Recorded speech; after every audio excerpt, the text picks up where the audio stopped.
Agradecemos la presentación de la doctora Belén Fraile.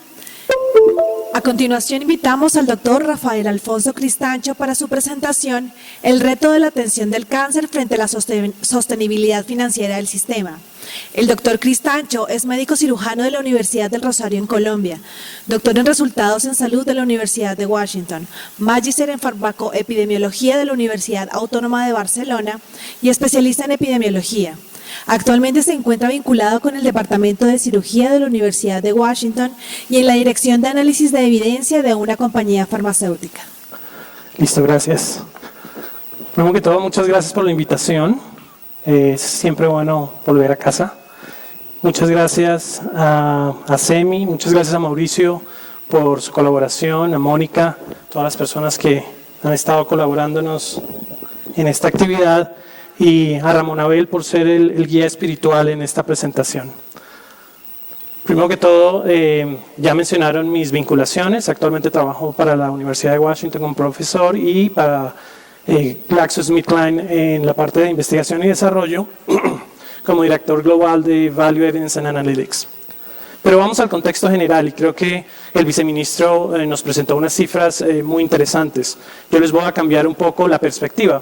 Esta es una gráfica, una visualización de datos del Instituto de Health Metrics. Este es el instituto que creó Chris Murray, que fue la persona que básicamente desarrolló los elementos necesarios para presentar el DALI, ¿cierto? Los años de vida ajustados por disabilidad o por incapacidad o discapacidad, en los cuales básicamente lo que trata de establecer es una serie de visualizaciones que le permitan a uno tener lo que denominamos en inglés el big picture, ¿cierto? Todo en un solo sentido.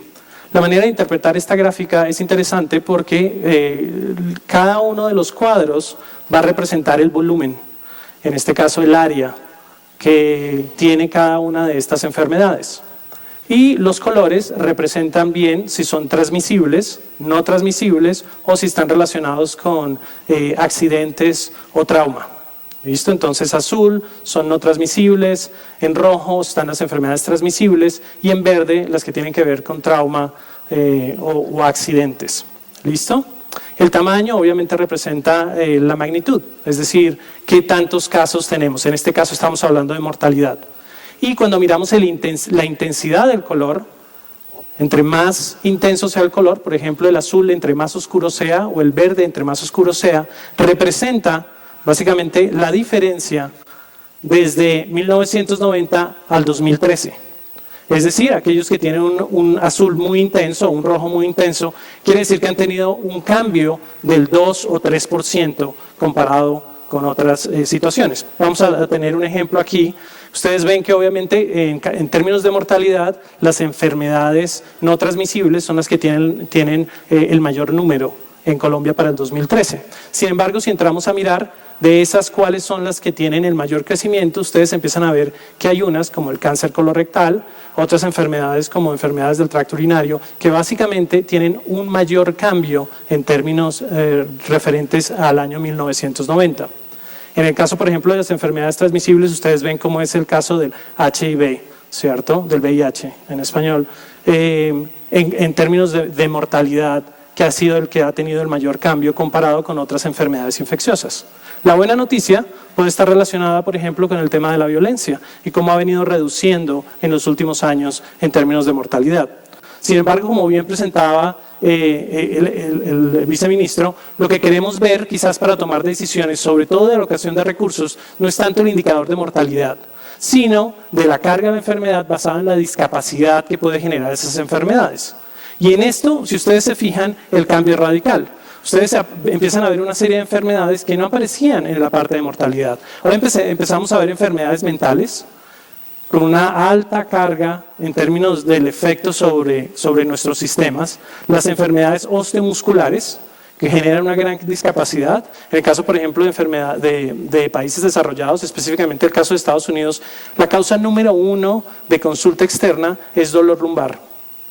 Y cuando nos reunimos con los pagadores, en un experimento que les voy a contar más adelante, el gasto número uno que ellos tenían, digamos, en mente, que querían controlar, era la cirugía relacionada con dolor lumbar. Entonces, vemos cómo realmente la toma de decisiones en este sentido puede cambiar de una manera importante. Y ahora les voy a mostrar qué pasa si solo aislamos esos que han venido creciendo y que han tenido el mayor crecimiento desde 1990 hasta el 2013. Aquí de nuevo, ustedes ven cómo los cánceres definitivamente de diferentes tipos ocupan un lugar fundamental. ¿Y esto qué nos lleva? Pues definitivamente lo que se ha venido presentando previamente. Cáncer sigue aumentando y va a continuar aumentando en términos de su incidencia y de su carga, asociado con otras enfermedades relacionadas obviamente con la transición demográfica, como son enfermedades metabólicas, como es el caso de la diabetes, enfermedades osteomusculares, como les dije previamente, y la enfermedad mental. Algo que a mí particularmente me llamó la atención fue en la parte de las enfermedades no transmisibles, esto, de las acciones dirigidas a acciones relacionadas con intentos de suicidio o de daño a sí mismo, que me pareció algo que quizás no habíamos puesto, digamos, demasiado cuidado y que aparentemente, de acuerdo con estos datos, es algo que ha venido creciendo en nuestro país y que quizás tiene relación con lo mismo que acabamos de ver relacionado precisamente con la enfermedad mental en nuestro país.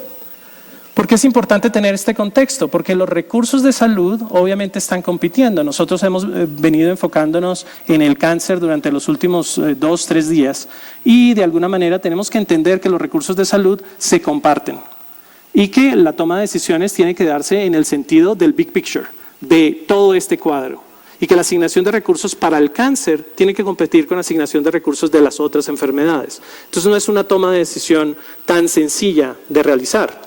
Ustedes ya vieron muy bien el tema de la transición demográfica, que hace parte obviamente de cómo, de explicar cómo estas situaciones se presentan y la carga que representan y cómo va a seguir aumentando en la medida en que nuestra población va a continuar envejeciendo, pero también se hacía énfasis en dos factores de riesgo muy importantes y pues no nos pusimos de acuerdo, pero coincidimos en ellos. El tema de la obesidad. De nuevo, todas las gráficas que les estoy presentando vienen del Instituto de Health Metrics. Todas están disponibles en internet, son interactivas y cualquiera de ustedes puede no solo ir y jugar con ellas, sino además hacer comparaciones con los diferentes países o regiones a nivel mundial. Un caso interesante es que ustedes se fijan la prevalencia del cáncer, de la obesidad, de sobrepeso y obesidad. Hay poblaciones, particularmente aquellos en hombres mayores de 40 años y mujeres mayores de 50 años, en que al menos 1 de cada 2 hombres o mujeres tienen sobrepeso o obesidad. Lo interesante de eso es que si ustedes miran la historia clínica de esos pacientes, casi ninguno tiene el diagnóstico de sobrepeso y obesidad. ¿Y por qué eso es relevante? Porque los sistemas de información se deben utilizar para definir caracterización de la población y modelos predictivos. Y ahora les voy a explicar la importancia que eso tiene. De nuevo vimos cómo el tabaquismo, de nuevo, un factor de riesgo muy importante, no solo para el cáncer, al igual que la obesidad, está presente y a pesar de que ha tenido reducciones muy importantes, como mencionaba el viceministro, llama la atención que la prevalencia más alta está en la gente alrededor de los 20 años, tanto en hombres como mujeres. Entonces, imagínense con la transición demográfica, ¿dónde van a estar estas personas que están fumando hoy a los 20 años? Y como veíamos, el riesgo de cáncer y de otras enfermedades crónicas se va realmente a tener una carga sobre el sistema en 10, 15 o 20 años. Entonces, todavía tenemos trabajo que hacer en el tema de prevención. Sin embargo, esos gastos que hoy vemos relacionados con el tema del cáncer, y nos vamos a enfocar ahora en el tema del cáncer, por lo que acabamos de ver, y si solo nos enfocáramos en el tema de recursos asociados o cómo sería el crecimiento basado en la transición demográfica y estos factores de riesgo, evidentemente va a crecer, ¿cierto? No hay que ser un mago, ni hay que sacar una bolita de cristal para saber que eso es lo que va a suceder, ¿cierto? Los gastos asociados con el cáncer van a seguir creciendo. Pero también van a seguir creciendo a expensas de nuevas tecnologías. Y cuando hablo de nuevas tecnologías, no solo me refiero a tecnologías diagnósticas, sino también tecnologías relacionadas con los tratamientos, ¿cierto? Los medicamentos biológicos, tecnologías también para el diagnóstico de estos medicamentos. Y como se ha mencionado varias veces durante estos 3 días, el hecho de que ahora el cáncer se convierta casi, algunos tipos de cáncer, en enfermedades crónicas, pues van a crear unos gastos adicionales en términos del mantenimiento, ¿cierto? Entonces, ¿cuál es el impacto real y el crecimiento total que el cáncer va a tener en los próximos años? Bueno, eso es lo que tenemos que averiguar. Y entre todos, si tenemos buenos sistemas de información, podríamos llegar a calcular cuál podría ser ese impacto. Hoy por hoy, eso no es posible. Y solo por disclaimer, solo para dejar claro, estos cuadros no están en la proporción, ¿cierto?, que les mostré previamente. Es simplemente un marco conceptual de lo que estamos viendo en términos de cómo puede crecer el cáncer y los gastos asociados con esta enfermedad. He señalado en esta caja en los que me voy a enfocar, porque el objetivo es mirar el tema de financiamiento. Como les dije previamente, sí, los programas preventivos son muy costo efectivos y logran un impacto real en los gastos asociados con la enfermedad, pero se obtienen a largo plazo. Si nosotros empezamos a prevenir la obesidad infantil hoy, los beneficios los vamos a ver en términos de gasto sobre salud, los vamos a ver en 10 y 15 años. Lo que podemos hacer hoy para afectar el presupuesto hoy, controlar los gastos de salud, están relacionados más con este tipo de situaciones, con manejar adecuadamente y alocar los recursos de manera adecuada en términos de nuevas tecnologías de diagnóstico y del mantenimiento. Y es básicamente el plan que se estaba presentando previamente por la doctora Belén, en términos de lo que se está planteando con los ACOs y con los pagos, los bundle payments o los pagos por episodio. Es precisamente tratar de mantener esto, digamos, en un control asociado con el valor que cada una de esas intervenciones ofrece. Y es por eso que cuando hablamos de cómo optimizar los gastos relacionados del cáncer, lo primero que viene es tratar de cambiar de costos a valor, ¿cierto? Y cuando tratamos de evaluar valor, una de las principales herramientas que tenemos es medir la costo efectividad de las intervenciones. De nuevo, cuando hablo de intervenciones no me refiero únicamente a tratamientos, me refiero a programas. Me refiero a actividades educativas, me refiero a consultas, me refiero a cualquier intervención dentro del sistema de salud. Todos ustedes conocen esto perfectamente, es básicamente establecemos, cuáles son los costos asociados con esa intervención, con un marco de referencia, digamos que esto es no hacer nada o la terapia, digamos, estándar, y tenemos 2 nuevas terapias representadas acá con unos círculos rojos o verdes, ¿cierto? Y miramos cuáles son los costos asociados. En este caso, estas 2 intervenciones tienen un costo adicional a la terapia de base, pero tienen un costo equivalente entre ellas. ¿Y cuál es el beneficio en términos de salud que se obtiene al aplicar cada una de ellas? Esos beneficios en salud se pueden mirar de diferentes maneras, como ustedes lo quieran establecer. Lo pueden mirar en QALYs, lo pueden mirar en años de vida ganados, en años de enfermedad libre de progresión, en fin, en muchas formas diferentes. Eso, digamos, desde el punto de vista conceptual no es relevante en este momento entrar en esa discusión. Lo importante es que existe obviamente un umbral en el que uno dice, esto es lo que yo estoy dispuesto a pagar como sociedad por este beneficio en salud. Y entonces supongamos que aquí hubiera una unidad, por cada unidad adicional en salud que me genere esta intervención, estoy dispuesto a pagar X cantidad de dinero. Y es, vamos a decir, un pacto social, en el cual todos estamos de acuerdo y definimos tácitamente que cualquier intervención que esté por debajo de ese umbral, pues es aceptable, es un valor adecuado, ¿cierto? Y todo lo que esté por encima, pues no tiene el valor que consideramos. Ojo, el valor es diferente a que lo podamos pagar, ¿cierto? Ustedes pueden estar buscando una casa, vamos a decir en Bogotá, que ahora está carísimo las casas y todo el tema de bienes raíces, y ustedes pueden encontrar una casa que vale, vamos a decir, no sé, $3 millones, pero está descontada a la mitad, vale $1,5 millones. Es una ganga, tiene un gran valor. Imagínense, una casa que vale 3 millones y ahora ustedes la pueden comprar por $1.5 millones. El problema es, tenemos el dinero para comprar el $1.5 millones. Si tenemos $1.5 millones, estamos hechos. Si no los tenemos, así sea un gran negocio, no lo podemos hacer porque no podemos pagarlo. Entonces es importante tener en cuenta esa diferencia entre valor y la capacidad de pago. Volvamos al ejercicio anterior y ahora vamos a utilizar unas cifras porque les quiero mostrar que este ejercicio de aplicar el valor puede ser un ejercicio incompleto y de alguna manera no completamente justo. Supongamos que tenemos dos terapias, ¿cierto? Una representada en el triángulo naranja y otra en el círculo verde. Una ofrece en términos de costo, digamos, 8 unidades y la otra 10 unidades de costo. Eso es lo que tendríamos que pagar. Y los beneficios que tienen es, una aumenta un QALY sobre la terapia de referencia, ¿cierto? La naranja, y esta aumenta 2 QALYs.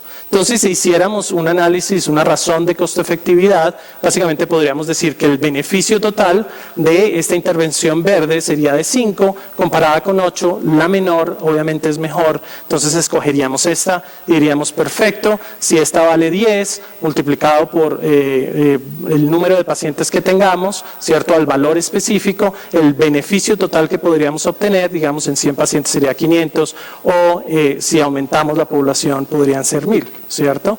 Es relativamente sencillo para la toma de decisiones. Pues no es tan sencillo. ¿Por qué? Porque ese punto que hemos nosotros tomado acá, pues no es un punto, en realidad es una nube de puntos, pero viene de un estudio. Y ese estudio pues tiene unos niveles de incertidumbre, ¿cierto? Que todos ustedes conocen como los intervalos de confianza. Esos intervalos de confianza lo que representan es una distribución de la población que estuvo expuesta a esa intervención.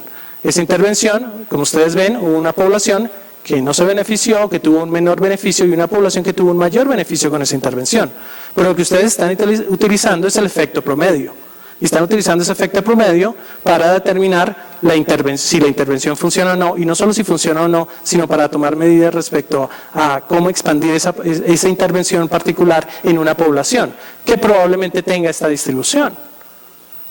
Entonces ahí ya no es tan sencillo el tema, ¿cierto? Porque tenemos que involucrar el tema de la incertidumbre. Lo ideal sería que nosotros, esa misma intervención, si ustedes se fijan, da el mismo estimado, pero ahora la hemos dividido en dos, ¿cierto? Es una distribución binomial. Unos que sí respondieron efectivamente al tratamiento, se beneficiaron más, y aquellos que no respondieron efectivamente al tratamiento y se beneficiaron menos, o no tuvieron beneficio. Si pudiéramos tener un marcador perfecto que nos permita identificar a esos pacientes que se benefician y a esos que no, pues nos permitiría a nosotros reevaluar lo que nosotros hicimos previamente. Y ahora vamos a ver que el efecto en beneficio para los pacientes que responden a ese tratamiento es muchísimo mayor. Y entonces ahora esta terapia se vuelve mucho más costo efectiva. Pero por el contrario, para los que no respondieron, pues ya no es tan costo efectiva. De hecho, probablemente la otra intervención podría incluso ser tan costo efectiva o más costo efectiva que la que nosotros estamos recomendando. Y eso, digamos, si hiciéramos los cálculos, estos serían los valores, y si incluimos los cálculos adicionales, ese sería el efecto sobre el presupuesto. Si ustedes ven, obviamente hay se baja de manera importante ese presupuesto, pero tenemos que incluir el costo de ese marcador. Y idealmente que ese marcador sea perfecto, ¿no? Que logre dividir a la población como lo acabo de presentar, ¿cierto? Y solo el 50% de la población que responde recibe ese tratamiento y los que no responden no lo reciben, ¿cierto? Pues bien, eso es lo que se denomina, digamos en sentido práctico, la medicina de precisión o la medicina personalizada. Y por eso es que se pone como una alternativa costo efectiva. ¿Por qué? Porque es identificar el mejor tratamiento para el mejor paciente y de esa manera optimizar el uso de recursos. Y eso es muy importante, pero ¿cómo se logra eso? Pues bien, el concepto es un poco más complejo. Necesitamos un marcador, como habíamos dicho. Y he evitado, a propósito, el uso, no usar el biomarcador. Porque cuando hablo de biomarcadores, la gente inmediatamente se imagina un test diagnóstico. Entonces, un test diagnóstico que diga si este sí o si este no. Y en oncología eso ha sido posible en algunos desarrollos, pero no necesariamente es la única manera de distribuir la población. Lo que ustedes tienen acá es un grupo de pacientes y lo que ustedes quieren identificar es aquellos que van a tener el mayor beneficio y en los cuales esos pacientes no tienen efectos tóxicos. o identificar a aquellos pacientes en los cuales tienen beneficios y efectos tóxicos para poderlos controlar y manejar anticipadamente, o definitivamente aquellos pacientes en los cuales no se van a beneficiar e incluso esos pacientes en los cuales va a generar aún más daño. Ustedes me dicen, bueno, pues eso puede ser bastante complicado. Les voy a volver al ejercicio y al ejemplo relacionado con el dolor lumbar. Como les dije previamente, en el estado de Washington, nos reunimos con los 6 pagadores del estado de Washington y nos dijeron, nuestro principal problema en este momento es el dolor lumbar. Explícanos cómo hacemos nosotros para controlar los gastos con el dolor lumbar. ¿Qué hicimos? Hicimos un algoritmo de clusters, que es lo que ustedes ven acá. ¿En qué consiste un algoritmo de clusters? Si ustedes tienen toda la información de la población y ustedes dicen, ok, lo que vamos a mirar es cómo podemos predecir nosotros cuáles son los pacientes que van a gastar más o que en este caso no van a responder a una terapia. Pues ustedes toman toda la información disponible y establecen cuáles son los clusters o las características que comparten un grupo de pacientes que respondieron, o las características o indicadores de un grupo de pacientes que no respondieron y los aplican al modelo. Pues adivinen ustedes cuáles eran. Digamos, se dividió en 4 grupos, un grupo que era altísimo costo, y ese altísimo costo era solamente el 5% de la población de pacientes que llegaban con diagnóstico de dolor lumbar, pero representaban el 25% del costo total de la atención del dolor lumbar. Otro grupo de pacientes que tenían un costo alto, otro grupo de pacientes que tenían un costo intermedio y unos que tenían el costo bajo. La mayoría eran los del costo bajo, pero solo representaban el 10% del costo total. ¿Adivinan ustedes cuál era el mayor predictor? El mayor predictor para el definir el costo asignado al final del paciente era cuál era el médico al cual ese paciente asistía a consulta para el diagnóstico de su dolor lumbar. Si iban a un cirujano ortopedista, la probabilidad de que ese cirujano ortopedista hiciera una cirugía dentro de los siguientes 3 a 6 meses era mayor, y obviamente los costos asociados con esos pacientes eran muchísimo mayor, porque la efectividad de la cirugía lumbar es solamente del 30%. Es decir, en los siguientes 3 años, prácticamente 2 de cada 3 pacientes continúan con el dolor y la discapacidad si no han aumentado. Entonces, generalmente es fundamental tener esta información, ¿cierto? Si ustedes tuvieran esa información y si la información fuera perfecta, ustedes podrían predecir los grupos de pacientes que van a responder, que no van a responder y las características que esos pacientes tienen. A mí me parece increíble que hoy por hoy Amazon, ustedes conocen a Amazon, la compañía que ustedes entran por internet y compran lo que ustedes quieran, que en este momento es el vendedor más grande del mundo, ¿no? Superó a Walmart hace un par de semanas. Por lo menos en Estados Unidos, que Amazon pueda predecir lo que ustedes van a comprar basado en el número de clics que ustedes dan en la página de Amazon. Y lo sé porque los que me ayudaron a hacer este algoritmo fueron las mismas personas de la Escuela de Informática de la Universidad de Washington que están trabajando con Amazon para hacer esos modelos predictivos. Me parece increíble que Google pudo predecir de manera muy acertada no la magnitud, pero sí la distribución del flu, de la influenza en los Estados Unidos, basado en cómo la gente buscaba los síntomas asociados con la enfermedad en Google y el número de búsquedas que realizaban. Ustedes pueden creer que Google y Amazon puedan predecir esas cosas para sus negocios y nosotros, bueno, no solo paramos ahí, que los bancos, si ustedes van a un banco y apliquen para crédito, para una tarjeta de crédito, pueden tener su respuesta en menos de 30 minutos, porque ellos tratan de predecir cuál es la probabilidad de que ustedes paguen o no paguen el crédito que ellos le van a dar, y que nosotros hoy no podamos predecir si un paciente va a responder o no a una terapia, o cuál es la probabilidad de que un paciente o no pueda tener o no complicaciones, porque esas son las preguntas que tienen los pacientes. La pregunta del paciente no es ¿cuál es la efectividad de este tratamiento? ¿Es del 40%, del 30%? No, la pregunta del paciente es conmigo, a mí. ¿Este medicamento va a aumentarme cuánto tiempo de vida? ¿Este medicamento a mí cómo me va a afectar en mi calidad de vida? Esa es la pregunta que tiene el paciente. Y nosotros deberíamos tener un sistema de información que estuviera en capacidad de prevenir, de predecir y darle esa información y responder esa pregunta al paciente. Definitivamente hay una serie de limitaciones clarísimas. La principal, la información no está. El ejemplo que daba Ramón Abel previamente, bueno, ese cirujano, ¿cuáles son sus desenlaces? No sabemos, ¿no? La calidad de la información, lo decía Sandra. Sandra decía, mire, sí, estamos recogiendo información, tenemos mucha información, pero nosotros mismos no creemos en esa información. ¿Eso qué quiere decir? Que no estamos tomando decisiones basadas en esa información. La falta de recurso humano capacitado, no solamente en términos el uso de la información, sino de los análisis necesarios y del software que se requiere para desarrollar este tipo de modelos predictivos. Obviamente la infraestructura, tanto desde el punto de vista físico y tecnológico, pero además los riesgos relacionados con la privacidad, ¿no? Ustedes todo el tiempo han visto, imagínense que toda su información clínica estuviera en una base de datos y que ustedes estuvieran expuestos a que un hacker pudiera tomar esa información y exponerla públicamente. En algunas circunstancias puede que no tenga, digamos, mayores problemas, pero en otras probablemente sí. Entonces, todas esas son situaciones que son importantes, digamos, considerarlas. Se habló de otras estrategias, hay otras maneras de hacer esto, y es, digamos, establecer cómo podemos nosotros, basados en el valor y teniendo modelos predictivos y caracterizando la población, hacer negociaciones con las personas que desarrollan la tecnología. Veamos el ejemplo, digamos, de si ustedes tienen una muy buena caracterización de su población, ustedes pueden entrar en el tipo de acuerdos como los ACOs, porque ustedes están asumiendo el riesgo. Pero para asumir el riesgo ustedes tienen que conocer y predecir cuáles son los riesgos que pueden tener en términos de eventos cada uno de esas poblaciones. Entonces, en ese sentido, se pueden desarrollar muchos tipos de negociación, no solo con la industria, con los desarrolladores de tecnología y de métodos diagnósticos, sino incluso también con los pagadores y prestadores de servicios. Sin embargo, vale la pena resaltar que hemos hablado del cáncer de manera general, ¿cierto?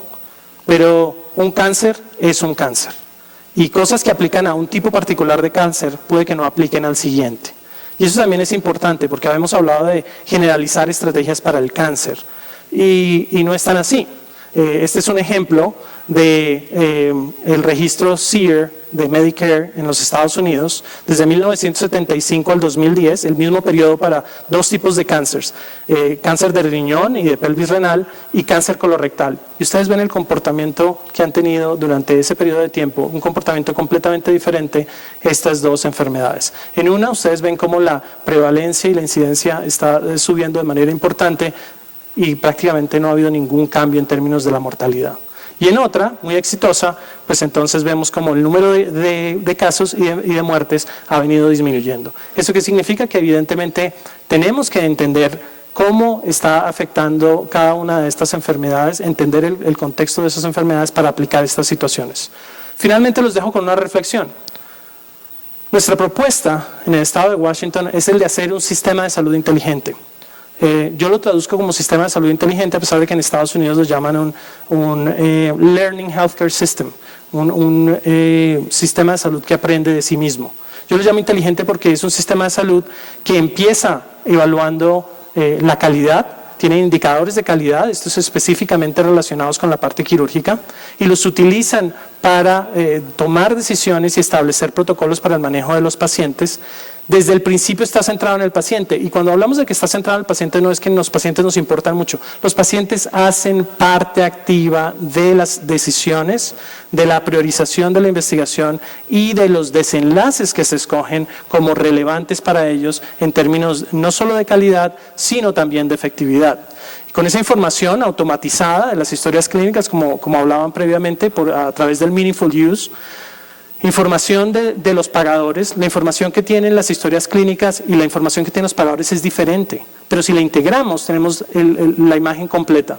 Adicionalmente, la participación de los pacientes y de otros agentes dentro del sistema nos permiten a nosotros priorizar esa información y de esa manera generar investigación que informe al sistema y que cambie la práctica clínica y que esa práctica clínica de nuevo se vea reflejada en las decisiones que los médicos toman en sus oficinas o en sus consultorios y que los pacientes toman en sus casas.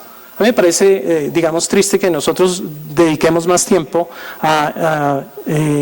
por lo menos en Estados Unidos, a investigar sobre las características y cualidades de un carro que vamos a comprar o que estamos interesados, o de un electrodoméstico en internet por lo menos, que a revisar lo que hacía Ramón Abela, decir, bueno, si tengo esta enfermedad, ¿cuál es el mejor médico? ¿Cuál es el mejor hospital? ¿Cuál es el mejor récord? Primero, porque la información no está, y segundo, cuando está, la gente no la usa. Entonces, es también es parte de educar a nuestra población. En resumen, aumenta la incidencia y de la carga de la enfermedad del cáncer. Eso no es un descubrimiento, está claro, tenemos que estar preparados para eso. El aumento de los costos relacionados con la enfermedad, tenemos que buscar cómo controlarlos, no solo a través de la prevención para el largo plazo, sino hoy por hoy a través de identificar claramente cuáles son la mejor estrategia para caracterizar la población, identificar a los que responden y mejorar el valor de esas intervenciones. Claramente todo esto tiene que estar basado en un sistema de información muy sólido, de alta calidad y con los recursos adecuados, tanto técnicos como de recurso humano, que sean capaces de hacer el análisis y darle la información a los tomadores de decisiones para que ellos se informen de manera adecuada. Cuando hablo de tomadores de decisiones, estoy empezando desde el paciente, pasando por el médico, pasando por el director del hospital, hasta llegar al ministerio. Y definitivamente es indispensable que todos estemos alineados. Con esto concluyo mi presentación. Les agradezco mucho por su tiempo. Y si se quieren comunicar conmigo, ahí estaban mis datos. Muchas gracias.